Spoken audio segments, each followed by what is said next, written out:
Therefore, whoever heareth these sayings of mine and doeth them, I will liken them to a wise man which built their house upon a rock. Now, if you've been with us through this series of the Sermon on the Mount, you know we're not talking about surface level traditional religious meaning here. We're after the deeper truth, the true principle behind the parable. So follow, like, and subscribe, and get ready for this Bible deep dive.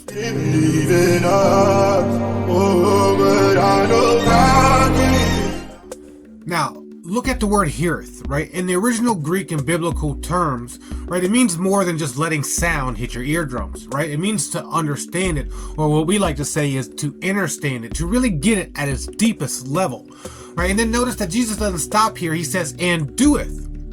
And this is where most people completely miss it, right? Because they think just because they have an understanding of it, or somewhat of understanding of it, it's enough. They think that because they go to church, right, all of a sudden they're these devout Christians or whatever. Well, you know, sitting in the garage don't make you a car, just like sitting in the church don't make you a Christian or a Catholic or a spiritual person, right? But Jesus is actually about to reveal something that will allow you to handle every challenge in your life.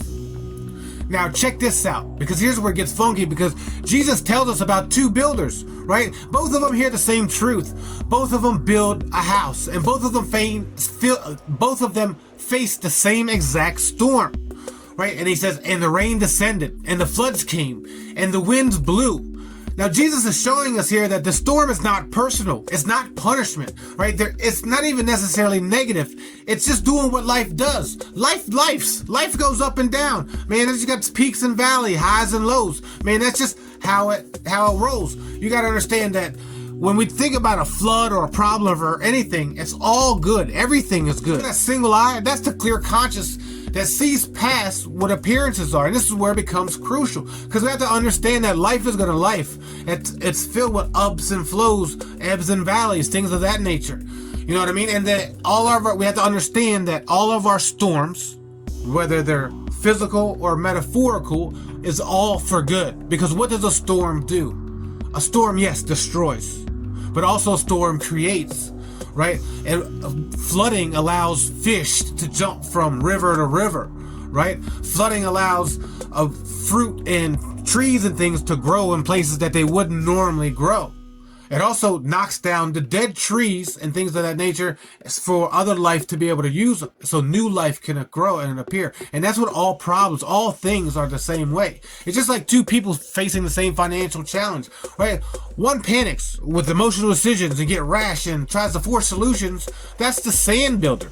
The other one stays rooted in principle, right? Maintains that clear vision, right? And knows and allows the universal law to work. That's your rock builder. The storm isn't difference. It's the foundation in which your life is built upon. Now, let me show you exactly how you can use this in your life, because when challenges come, and they will come, because life is always going life, right? You have a choice.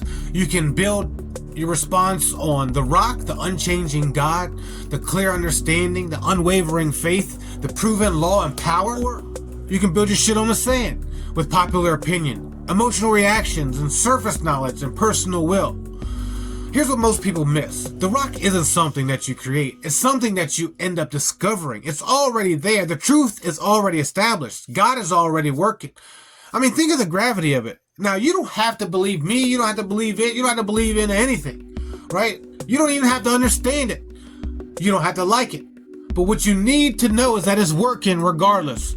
Regardless of whether you know God, love God, like God, whatever the case may be, the law is the law, and it's a universal law, no different than gravity, that it's going to work regardless. Now, let's look at verse 25. And it fell not, because it was founded upon a rock. The word founded means to lay basis, to establish, not a one-time event. It's an ongoing process.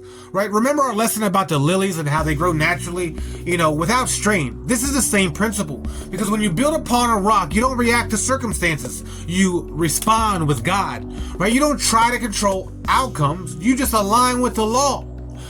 And you don't force solutions. You allow understanding to work in your favor, and it always will.